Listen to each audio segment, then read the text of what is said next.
All right, welcome to another episode of the Backdoor Cut. This is your Memphis Grizzlies podcast on Dash Radio on the Nothing But Net channel. We are two Memphis guys talking about Memphis. We have beards. The election is going on.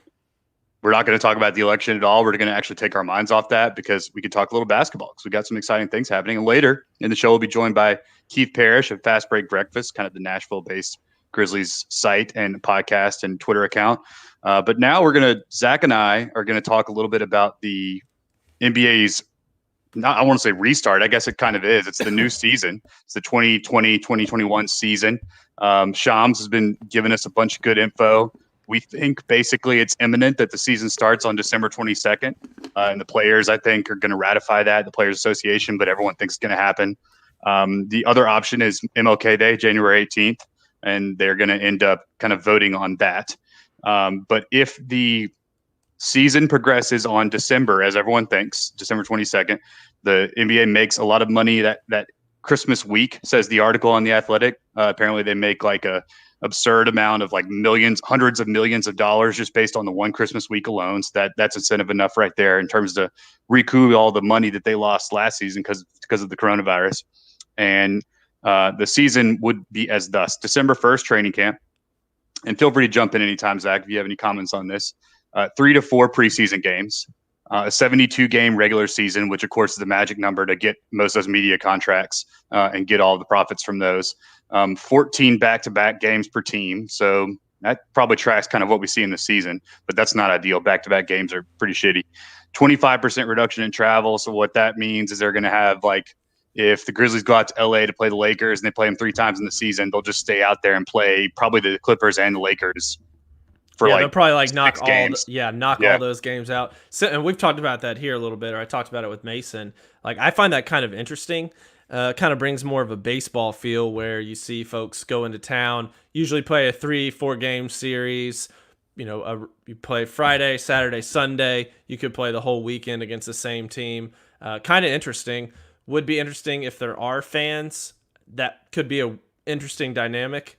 It's all interesting, I guess, for me today. But like you play a Friday, Sunday, the same game. You know, that gives chance kind of a weird opportunity to see almost a deja vu repeat of potentially the same game 2 days later. Kind of curious to see how that would play out. But I mean, that seems like a pretty solid idea of a way to approach it, to be able to cut down on that travel, unnecessary travel, really.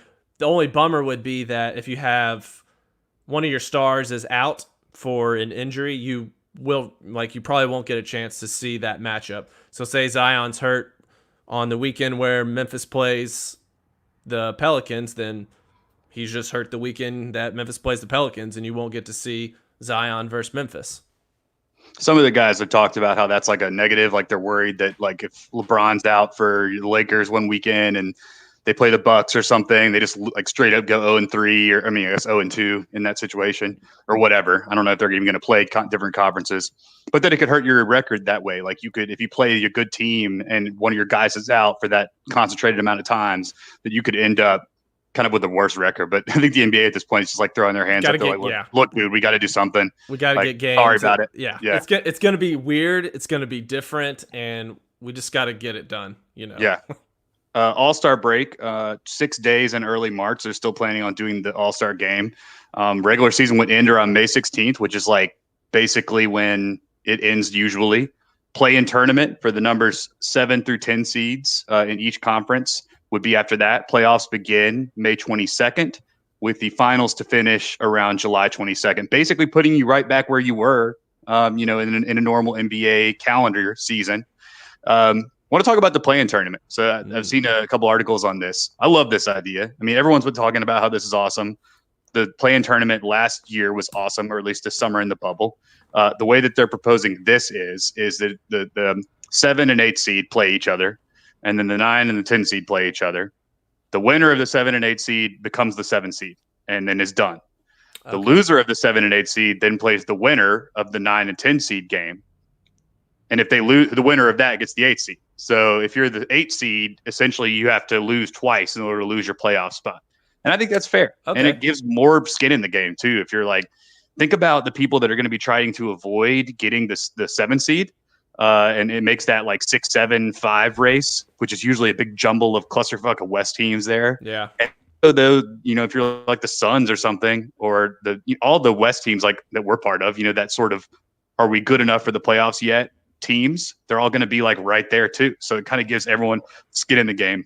Yeah, and are you peaking like at that very end of the season? You might have struggled, had some injuries, but you're sitting in that 10 hole and you get hot. You have someone like Phoenix, in the bubble, and you can sneak into the playoffs when you could have been, not had that great of a record, but you were in that 9 or 10 slot. So that's kind of cool. It puts the best teams, you think, in the 7 and 8, or at least the teams that are playing the best basketball at that time. Yeah. Think about good. Verno talked about this today, like the 2016 playoffs when the Grizzlies had like the 32 players and we were the 7 seed playing the 2 seed Spurs, and it was terrible. We got swept and we had no business being there. We just banked a bunch of wins earlier in the season but didn't belong there, and that would have allowed us to be kind of bounced out. And I could be honest about that. Or last year when we were hurt, limping into the play-in. We had just banked some wins earlier and to kind of like give it ourselves a buffer. And, but really we weren't the team we were. Yeah.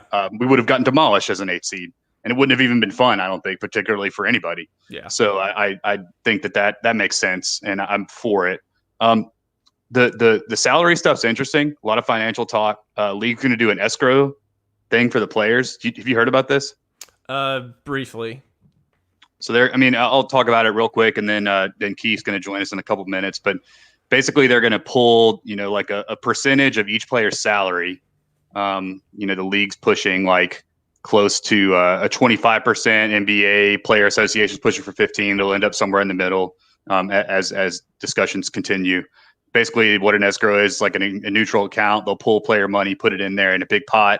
And with the presumption being that if the league continues to lose money, then that escrow account will buffer and support the league if it keeps losing money, and the players won't get it back. If the league gets back to normal financially, then the players get their money back.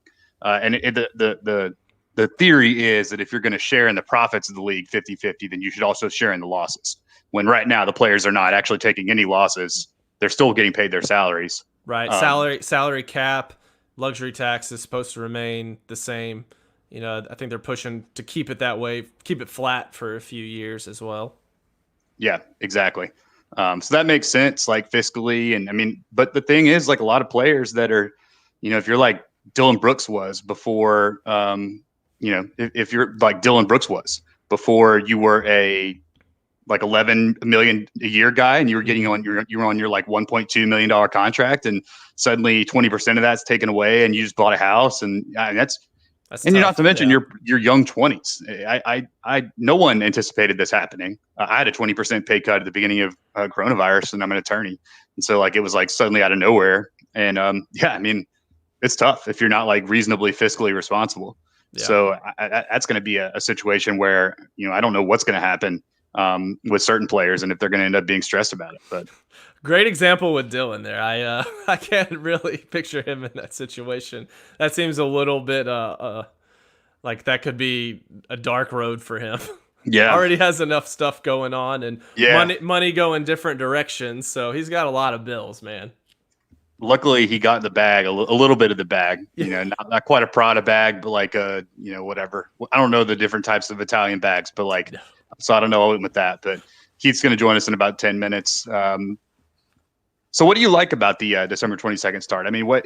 We want basketball back. We're fans. We're season ticket holders. So the sooner the better. I think that we can kind of get in and watch basketball. That we enjoy that. Mm-hmm. But what, do you see any pitfalls with that?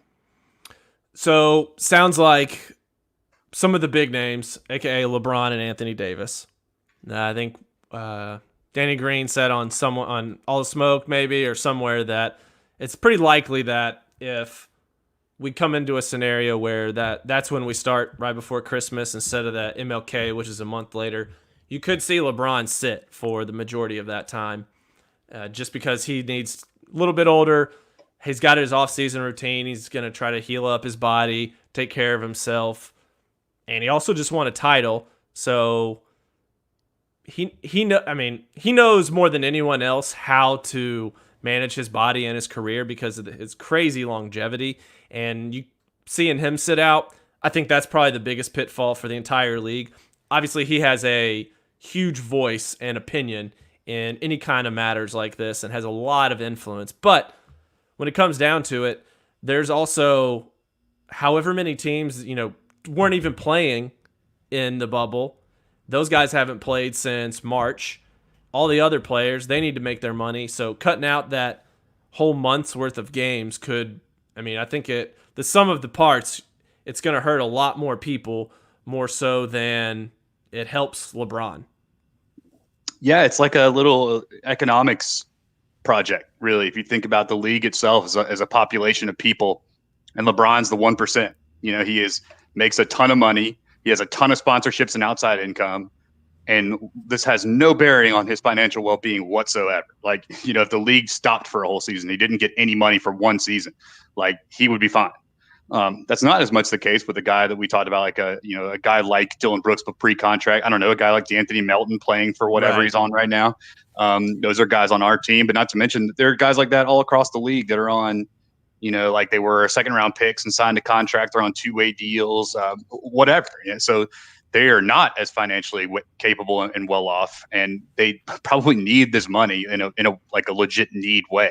And that sounds kind of crazy to say a guy that makes like high six figures, $9 or $1 million a year, like needs this money, but you become accustomed to that sort of lifestyle. And I don't think it's crazy to say that obviously no one anticipated this. So it's easy for LeBron to say like, look, I just played till like 2 weeks ago and I don't need this money. So I'll see you in February or whenever he decides to come back. Right. But, I think that's sort of being inconsiderate and I'm not calling LeBron inconsiderate, but it's easy to get wrapped up in your own life and what's affecting you and not think about the world of people out there or the universe of NBA players. Yeah, exactly.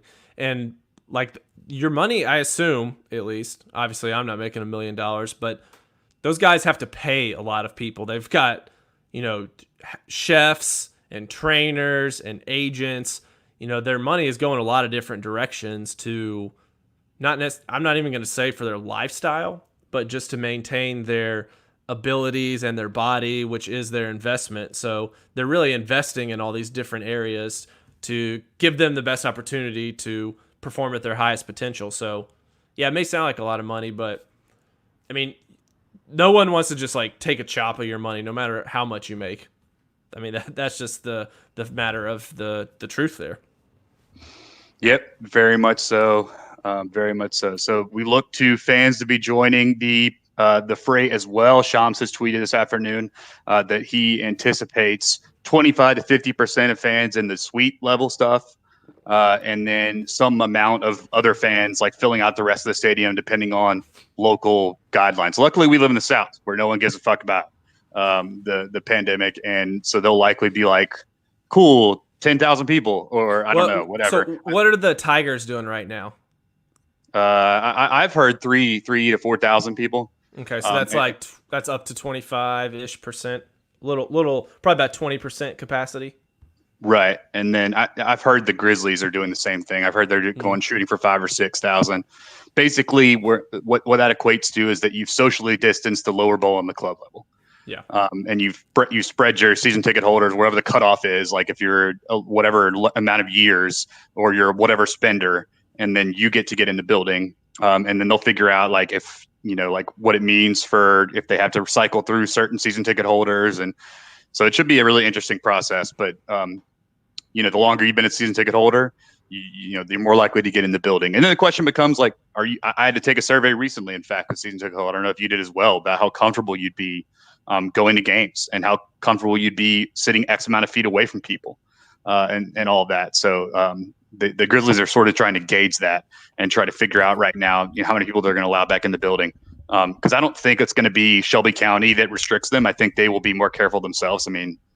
Zach Kleiman, Wexler, they're savvy business guys. They know that if the FedEx Forum on a night versus the Suns becomes a coronavirus spreading event, that's not what they want. That's not only a detriment to the team and like future events with fans. The whole league's gonna become, gonna have to probably take note of that and have additional precautions. So you could, if you start out way too high, letting too many people in, you could just be setting yourself up for failure to start right back over with no fans. Mm-hmm.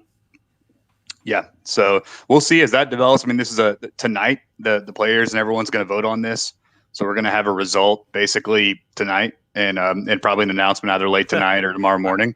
Ironic that we know tonight that we will get the result of the vote. Yeah, if you're just out joining the program, I'm of course talking about the NBA and not the other big election that's going on. We're not actually talking politics on this particular podcast. But yeah, I mean, maybe we could get John King involved with the NBA, and then we could get him like on a screen figuring out, what players are going to play where and how many games they're going to need to be playing in different geographic regions of the map, and we can have all that going on because he's a wizard, as we discussed, at the board.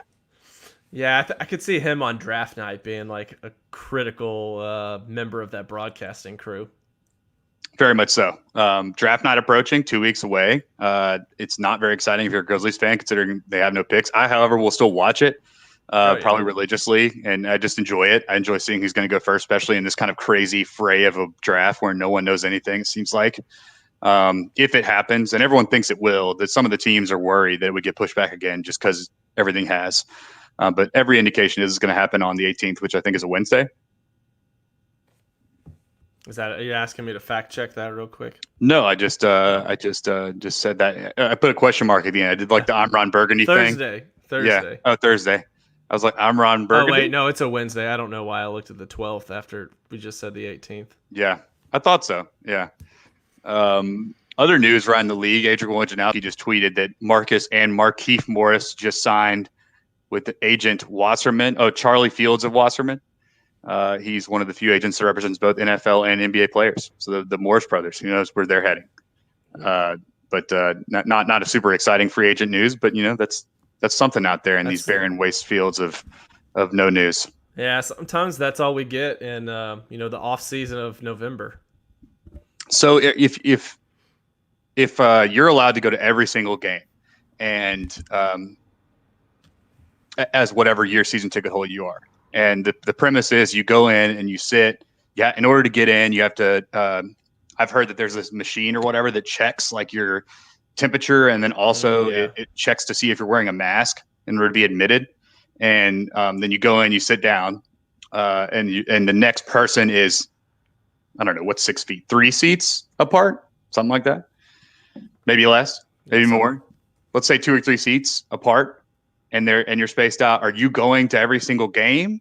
Are you like, are you like, this is kind of dumb? And if in a perfect world, I probably wouldn't go to these things because I don't need to go to this, and it's obviously more unsafe than just sitting at home. Or are you like, no way in hell am I going to this because I can't account for these randos? What would be your take on that? Just as Zach? I think I'd probably be selective about the games I go to. I wouldn't be going to every single game, I don't think, but I would. I mean, I'm curious. I'd want to see what the whole in-game experience was like, what the protocols are and procedures to get in the game. That would be intriguing to me. So I think that I would probably pick and choose which games. I definitely wouldn't try to like load up my slate and always be there or anything like that. But I'd at least give it the old college try and give it. I could go to the first one and feel very uncomfortable the whole time and decide, you know what, this isn't for me. But I would try it once. You would. I would probably go to more than I'd like care to admit. I think you probably hope that they had the temperature tests were like legit, and like and no one could get in if they were running any kind of temperature. And of course, like you can be a asymptomatic carrier and all that's like you can get it anywhere. I mean, and it's quite possibly the least necessary thing for you to do. Like it is. You can watch it on TV. You don't have to be there. So it's like kind of like a taking your life in your own hands, I suppose, thing. But also being a serious fan and like having the seats and stuff. That's the other hand. So I don't know. That'll be a really tough decision, I think. Like now that I like legitimately think about it. Yeah.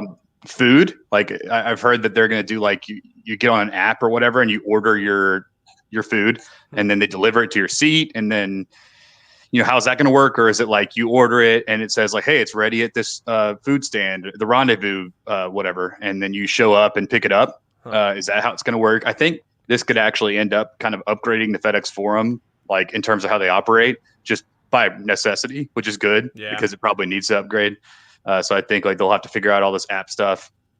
That makes sense, man. Like if me and you were sitting there at second quarter and we're like, we're going to get a beer at the end of the second quarter, but right before halftime so we could beat the rush, why not just like us be able to get on an app and order it, and it would tell us exactly what time it'll be ready. So like everyone wins. So you don't have, you don't have your lines. I think that's probably a big concern. If you're trying to spread a line and distance people 6 feet in like a concession stand line, it's going to wrap halfway around the building and just create more of a log jam, I feel like. So yeah, it does make a lot of sense. Yeah, and we certainly hope that's the case. I mean, what are they going to do? Like, what are they going to do? Entertainment wise? I mean, it'll be a weird thing, and I don't know what it's going to look like. What the Corona in-game experience is going to be like. Yeah. But I might just get the straight up like VR helmet and just go full like see what that's about. But we'll see. Anyway, we're now joined by Keith Parish of FASTBREAK Breakfast. Keith, what's up, man? Hey, how's it going? Doing well. I like your setup there. I like the yellow microphone cover. That's very professional. Yeah, a little. Got to stop the plosives. Don't want my keys to come through too hard. Yeah, very nice. I believe you're a musician, so that makes sense. You're looking for sound quality here. That's right. Although I'm not a good singer. I'm a terrible singer. So I like to mic the amps where the synthesizers or keyboards are coming out of. That's my. Yeah. There you go. Well, yeah, this is Keith Parish, the brain behind your favorite Nashville-based Grizzlies podcast / Twitter account. I believe you were voted third in one of the magazines there, which is a big feather in your cap. How do you feel about that? Well, let's see. Third best Twitter account in Nashville this year. Last year, I was second best Twitter account. I lost to a weather service with like 200,000 followers that actually provides a public good. So that that's a fair loss. We were happy we were voted the best podcast in Nashville last year. This year we kind of forgot to campaign and tell people to get the votes in. But I like how you can say your favorite Nashville-based Grizzlies podcast, because that really narrows it down and cuts out the competition. You like that? You can use that. I have not trademarked that. So you think you can easily say that you're number one for that? No, we've said for a long time we are comfortably, I think, the greatest breakfast-themed NBA show based in Nashville, and no one's ever disputed it. No one's ever argued, so we feel good about it. Yeah, you got to feel good about that, and hopefully, like Sacramento French toast doesn't come out and then make a run for your title. No one's tried. I mean, I'm ready to cease and desist. I feel like I could broadly, stop the count for any breakfast-themed NBA shows. I feel like we've established our position there, and I'm ready to go to court if someone wants to try. Well, that's good to hear. I mean, you want to fight for your title. All right, so we're just gonna mess around a little bit here. One thing I wanted to get from you though, and you might have already mentioned this on your podcast, is what's your favorite Grizzlies memory? And are you from Memphis? Or are you a Nashville guy, or what's your story? I'm a Nashville guy. The story is I was a very intense NBA fan in the late 90s is when I really got into it. When I was in college and playing NBA Live, and it was like I went to Florida State and they had Heat games and Magic games on local TV. And growing up in Nashville, we had no NBA games on TV outside of national broadcasts. So I started watching a ton of basketball. And then in 2000, when they announced the Grizzlies were moving to Memphis, I felt that geographic kinship, like Nashville to Memphis. I did not know there were any Memphis-Nashville tensions or rivalries at that point. And so I became a big Grizzlies fan. The minute they were announced, I was like, great, I finally have a team. I don't have to be an NBA agnostic or just kind of pick a new team every year. And so ever since the Grizzlies came to Memphis, I was all in on the Grizzlies. And so just been a fan since then. And I guess so my favorite memory, it's probably split. The first one was I was there for game 3 of the Spurs series, and I guess it's 2010, the first time the Grizzlies ever won a playoff series, and I was in the building for that. And it also was like it was the closest I'd ever sat in an NBA game to that point. Like I shelled out. I'm like, I'm sitting lower bowl. I'm not sitting, nose big at the top. And like a lower bowl 2010, that's rare to come about now. I feel like it was good. I didn't realize I was in the presence of, that's awesome. No. I mean, I got a little cash to throw around. No, I didn't. I was really poor back then and was just like, I just want to go. And it was funny because back then you could just buy, like when they announced the Grizzlies playoff tickets were for sale, I could just go to Ticketmaster and buy it off Ticketmaster, and there was plenty of available seats, and it was like $140 or something. And so like I bought tickets, had great seats. And again, to me, like spending $140 on a ticket was mind blowing, but it was like a big luxury. And just as intense as that game was and like how loud it was, and maybe just like all the sights and sounds of people being on top of me and not being used to that, like it blew me away. And I loved that. It was really funny. So like after that, I went and bought game 4 tickets and I bought game 6 tickets because like they weren't that expensive, and I resold them on StubHub. I went to I can't remember. I think I went to game 6. I went to one of them and I sold one of them. And like at that point, the demand was growing. And like, so I sold it for a profit. Like it was immediate where like the scalpers weren't on it. And again, this is like your deep cut of 2010 Grizzlies ticket resale market history.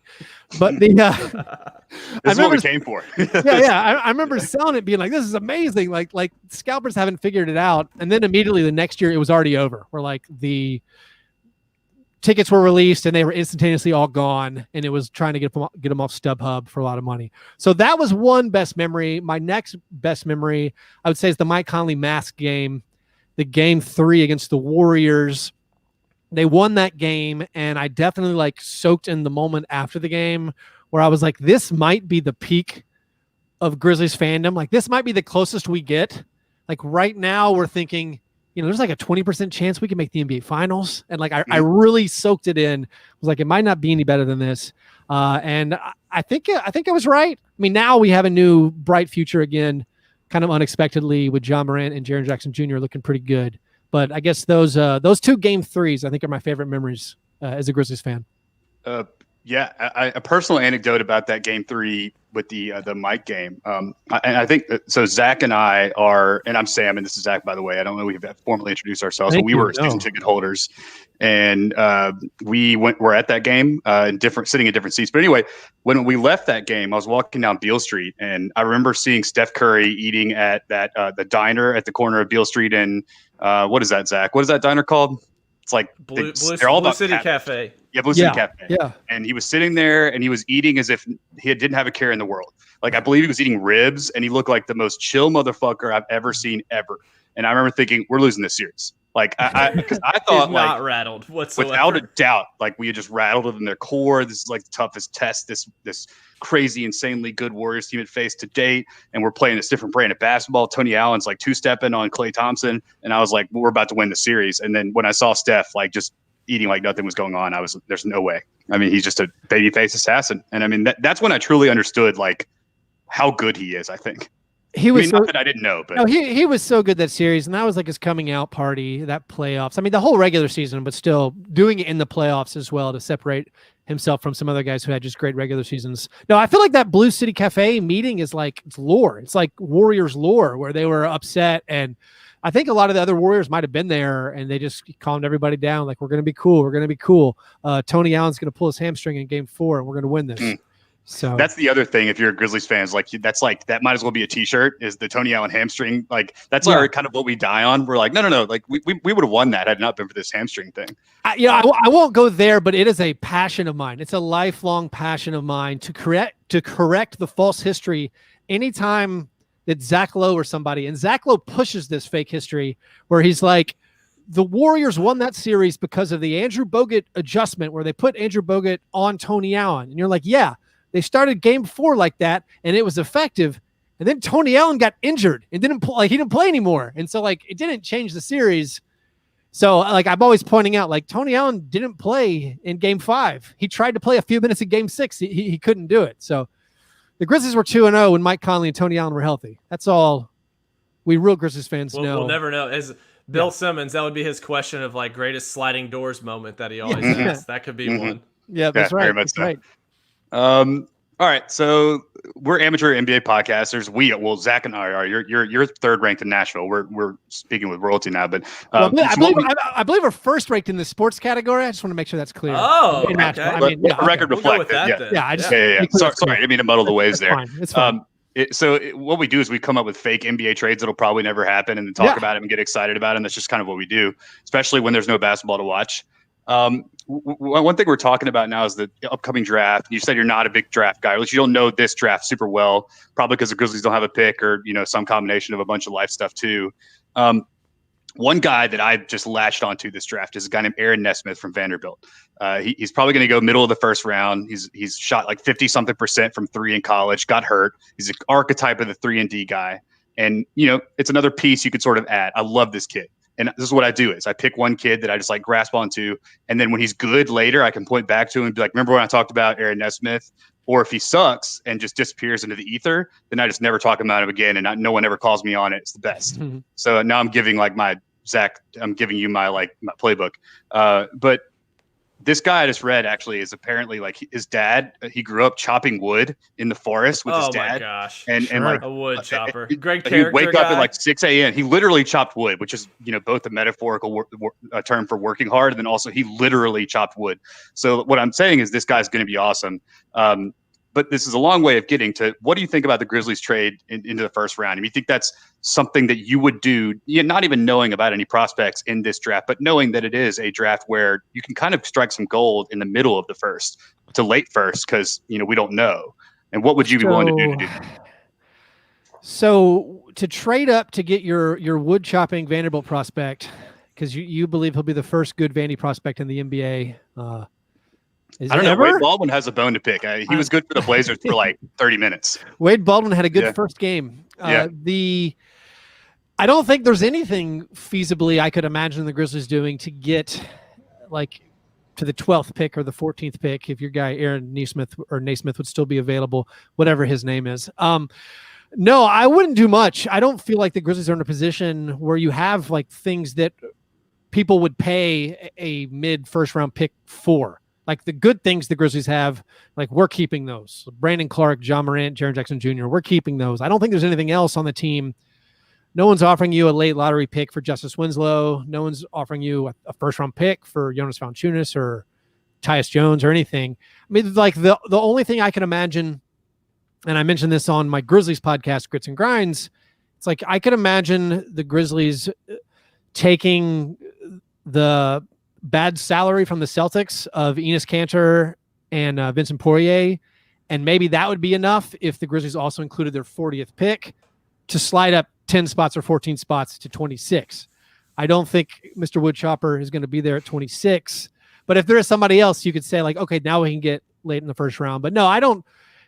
To broadly answer the question, no, I don't think there's anything the Grizzlies would do. I don't think they're going to trade a future first. They could do that if they love this man like you love this man. They could say, hey, let's get rid of that future Utah first round pick we have because this is the guy we want now. And if we get him in now, he can build alongside Ja and Jaren and Brandon, and we can all grow together. So like maybe they think that's the way of team building.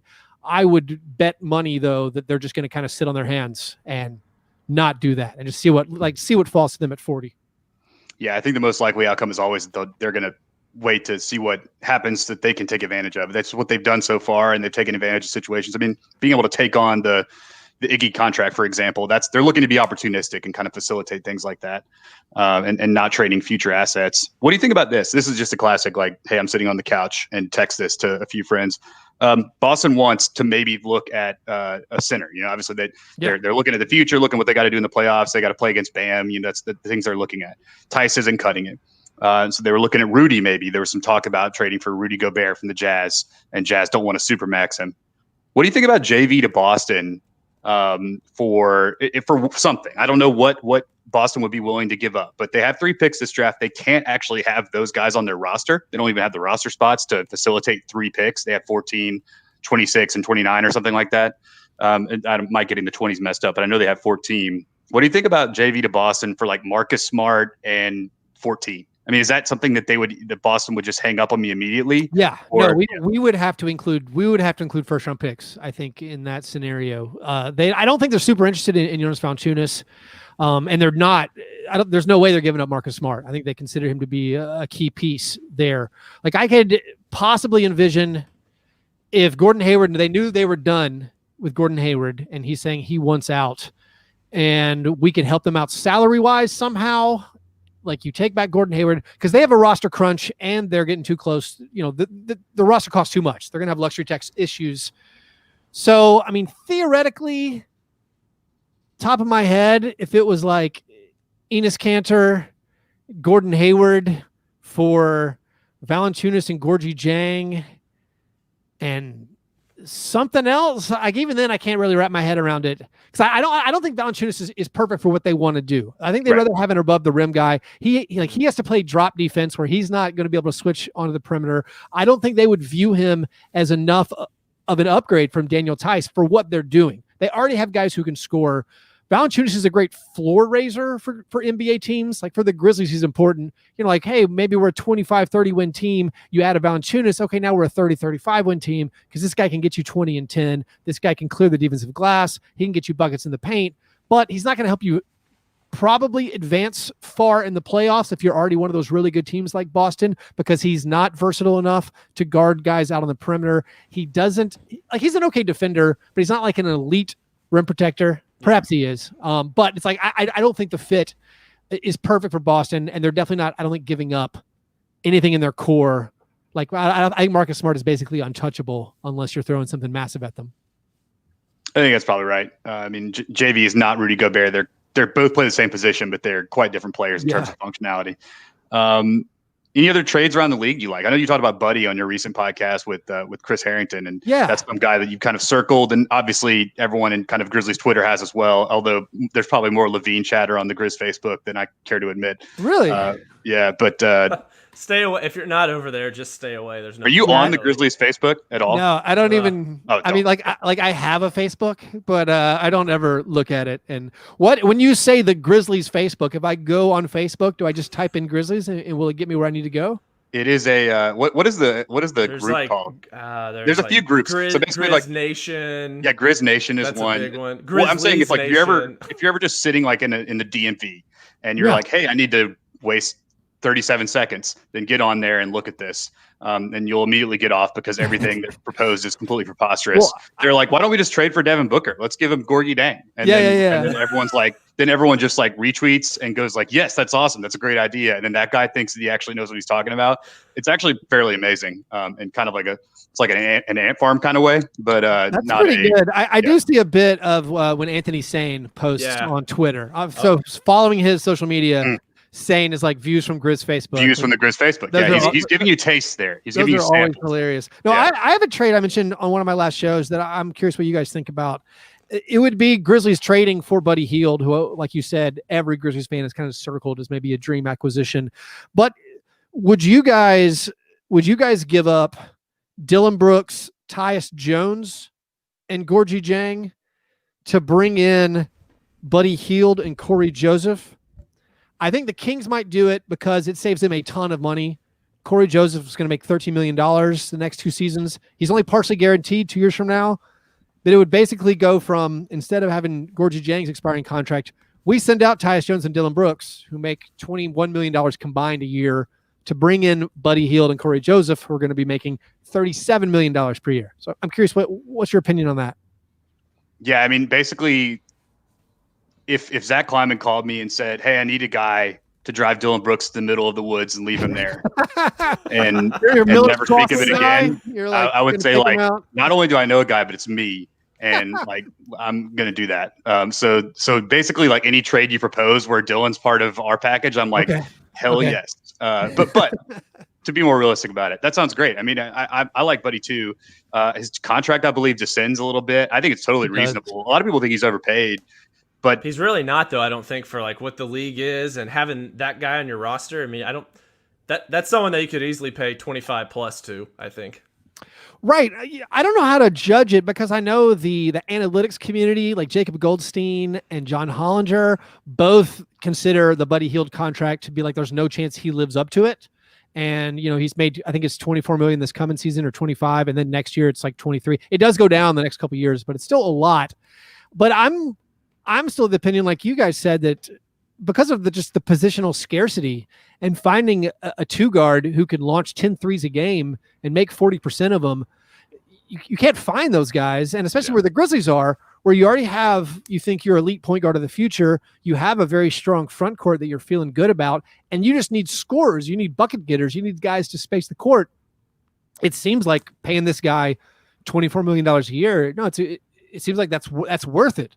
And especially when with the descending contract and know that Ja, Brandon, and Jaren are locked into their rookie deals, you have a little wiggle room. So, I mean, I'm not saying anything else that anyone else isn't saying. Like, it seems like a good idea. My only pause is, like, Kings fans do not seem brokenhearted about losing Buddy Hield, which is always, for me, a warning sign. Where it's like, oh, maybe I feel like I've watched a lot of Kings games, but I'm not watching them as close as they're watching their team. And Kings fans, like, they want a fair return, but I don't see a lot of people pulling their hair out like, I'm going to be outraged if Buddy Hield is traded. I'm never watching the Kings again. I don't see any of that. So maybe that's a buyer beware situation for us. Yeah, that could be some form of a red flag. And I think that Memphis in this situation, like, to add that next guy or like a scorer like that, they're going to have to overpay a little bit on the market value because free agency, not really an option so much. And no one's just going to hand off someone that's, right at the market value. Like, we'd have to really overpay for that in other ways. So having someone on the roster maybe making a little bit more than they should, per advanced analytics, I think that's kind of the price that you have to pay in Memphis.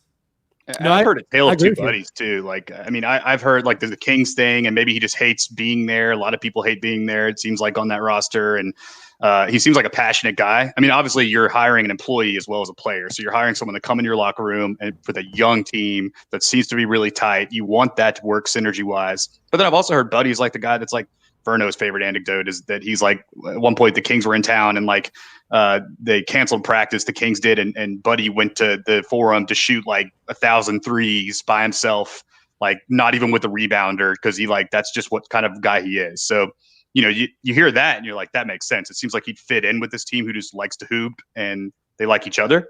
So maybe it's a fit thing. But also, I mean, I'm a big like a Kyle Anderson, for example. Like the Spurs didn't want to re-sign him, so I was like, wait a minute, like.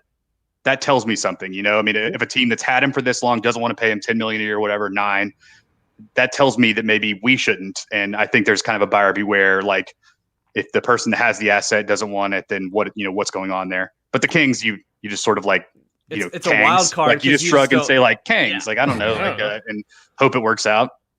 Although I will say the Spurs have had a few misses over the last couple of years.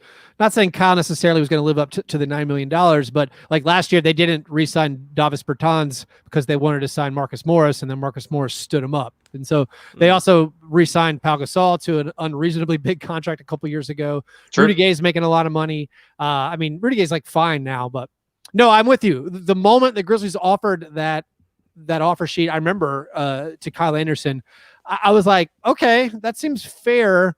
And then when the Spurs didn't match a couple of days later, it's like, well, this guy's, I think at the time he was 25. Like, he's a 25-year-old wing.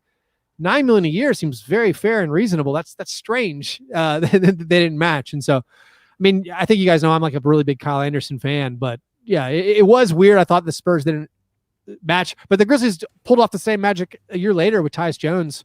And it seems like Tyus Jones, worked out just fine for the Grizzlies. I think the Timberwolves decided where they were in their team. They didn't want to invest that money because they knew they weren't going to really compete. But for the Grizzlies, they decided it was worth it. And Tyus Jones, can help mentor Ja. He still has some upside. He's still really young. And he's also, it's like a fair contract where you could trade it if you really wanted to clear up some space. Yeah. One piece that we always hear is that Brandon Clarke's got to be part of this big deal that whenever the Grizzlies decide that, okay, now we're going to make that big trade to be competitive. John Jaren or 23, 24, we feel like they've hit their stride and now we're going to make that trade. Brandon Clarke's always part of that deal. What do you think BC's ceiling is? I mean, like we're split on the show. So Mason, our colleague that's not on right now, thinks that he's a role player, a starting role player on a good team, but will never be an all-star. Like if he had to bet money, he would say never an all-star.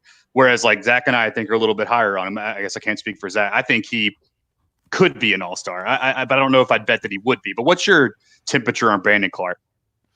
Well, I mean, I would definitely bet he's not going to be an all-star if we're just getting even odds. I think Sure. it would be a long shot. I think that he becomes an all-star. Just basically, statistics. Very few people become all-stars. No. I do like. I'm a little higher than some people where I think he can become a starter, no problem.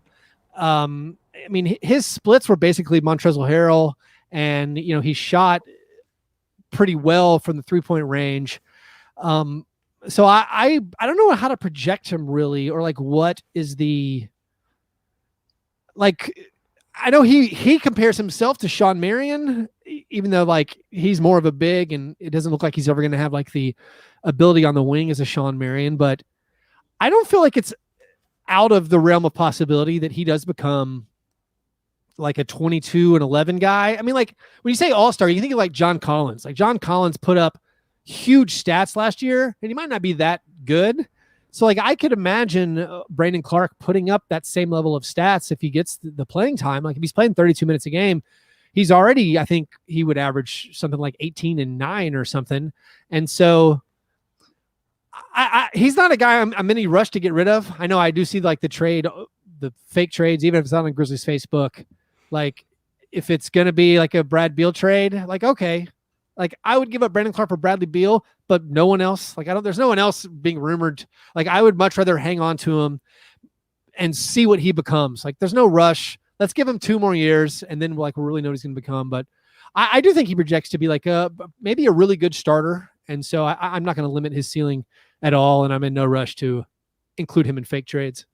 Yeah, it's like one of those, this is why we can't have nice things, because we've had him 1 year and we're already like trying to conjure up some way to get rid of him for some reason. Right. No, I don't. I mean, yeah, there's no trade. I think Brad Beal's the only one, if anyone who ever gets rumored of being available. I'm like, I would trade almost anything for Brad Beal because I do think he's an ideal fit. And to add a third player who is better than Ja and Jaren, like that is, for me, that's the narrow path where the Grizzlies can compete for a title, is finding a third player who is better than those two. Like right now, that's gonna be the challenge as this team grows. Like, how do you get? I mean, hopefully, maybe Ja becomes an All NBA type player, and then it's like, well, how do we find a third guy who's also an All-Star or something? So, like, I would give up Brandon in that situation because Beal's only 26, and if maybe Beal gave you some assurance that, hey, I love being in Memphis, and when my deal's up in a couple years, I will stay. But no, right now, I think as Grizzlies fans, our hope is let's stick with these guys. Maybe Brandon Clarke will become an All-Star. Maybe Jaren Jackson Jr. will become an All-Star. Maybe D'Anthony Melton will become the next Manu Ginobili or something. I don't know. No, but like maybe these young guys become the super good players, and that's how the Grizzlies get to be a really good team. Yeah. So I've kind of a question a little bit outside of the Grizzlies. Mm-hmm. So you've been to Summer League, which is a pretty cool thing. What is that experience like? Did you just go? How does that even work? I don't even know. Like, can anyone go, or you have to have like media credentials, or did you have them? I'm curious. No. About that process. Let's see. The first time I went to NBA Summer League for the first time in 2015, and it was before I had a podcast or anything, and it was like I died and gone to heaven. I mean, it was like if you're an NBA nerd, or like if you're really obsessed with the NBA, like I am. I'd never been around that many NBA players. Like I'd only gone to Grizzlies games. And so you go to NBA Summer League and it's literally Lollapalooza for basketball fans. And you go in this, it's at UNLV, and it used to be tickets for like $20. Now they're like 50, but it's per day. So like you can watch the games. There's 2 gyms. You walk back and forth, and the whole area is just packed full of like current NBA players, the guys on the teams. Like a lot of the times they just walk in between the gyms. So like all the NBA media people, are there just milling about. There's NBA coaches and scouts and players. And so for me, the first time I went, I walked in and was like, this is incredible. I was like, there's Steve Kerr, there's Kevin McHale, there's like, that's Monty McCutcheon. Like, it was just nonstop, just random NBA people. And you could sit close, you could see all the players, and you're just sitting watching games like, hey, there's Carmelo Anthony. Like, for me, it never stopped getting old. And like the fans there, they're all wearing jerseys and like random old jerseys. And it's hilarious. You're like, I've never seen a Kiki Vandeweghe jersey before. Like, living in Nashville, if I see someone wearing an NBA jersey, I'm basically excited. If I see someone wearing a Grizzlies jersey, I'll go talk to him. Like, that's how rare it is. And then like then you go to Vegas Summer League, like literally everyone.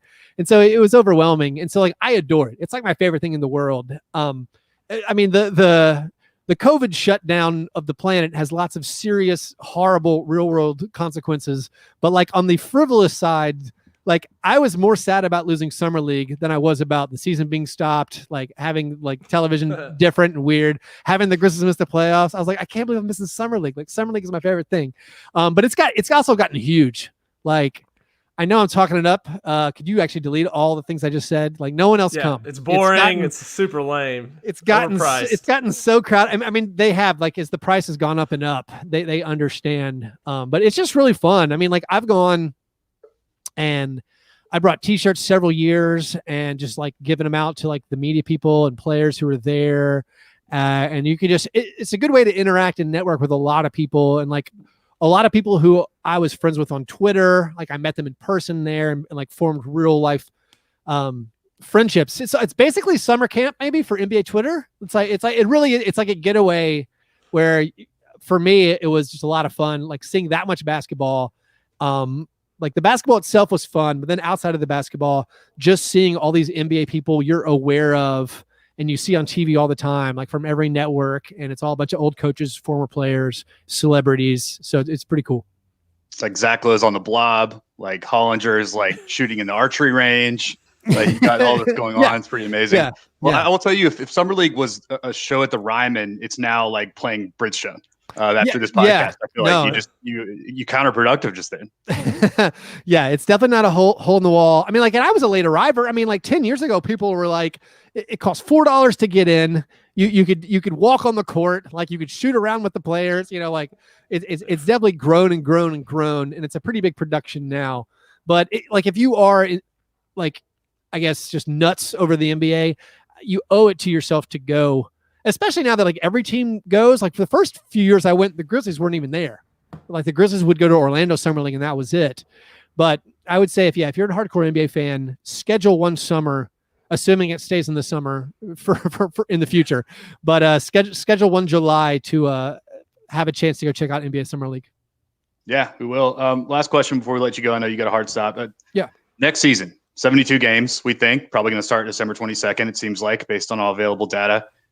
If the Grizzlies over-under is set at 32 out of a 72-game season, you take an over or under? Yeah, I think first of all, I'd say that's a very fair number. But I take the over. I mean, well, why not? It's going to be tough. That they're going to have the motivation somewhat in the front office to think about maybe improving their pick. But I take the over. I think like 34 and 38 feels right. So yeah, I'll take the over. All right. Okay. Well, FanDuel just became legal in Tennessee. I just downloaded the app, and my fiance is really pissed. So welcome to life as a 30-something-year-old white guy, I guess. Yeah. Or in my case, 40, but it's fine. You have the spirit of a 31-year-old. Thank you very much. Yeah, you're very, very welcome. Keith, appreciate the time, man. Appreciate the podcast. We enjoy your content, and we hope to have you back on soon, man. We really appreciate it. Yeah, anytime. Yeah, thanks for having me, Sam. Thanks for having me, Zach. Yep. See you later, Keith. See you guys. All right, that was Keith Parish of Fast Break Breakfast. Zach, any parting thoughts before we sign off? Yeah, when's this Summer League coming back, and when can we go? Yeah, I know. Well, that's something you and I have talked about anyway. I mean, and of course, we assumed it would be that fun, and it makes sense. It would be a really fun bro trip, and we might have to, like, seriously look into accounts receivable and maybe some petty cash and pull out of the barn burner bank account and get a group together. I'll have to funnel some of the money from the offshore Cayman Island account, but I think we can make it work. Yeah, we'll hire Tom Cruise as your lawyer if you're going to do that. Or Marty Bird. Or Marty Burt. Good point. Well, this has been another episode of the Backdoor Cut Show. I am Sam, aka the Barn Chief, and he is Zach, Barn Burner Bro. You can find us on Twitter at those accounts. Check us out at the Barn Burner at the-barnburner.com and read our stuff there. But we appreciate you joining, and hopefully we have a president at some point, and hopefully we have an NBA start date at some point. But with that, talk soon, Zach. See you later.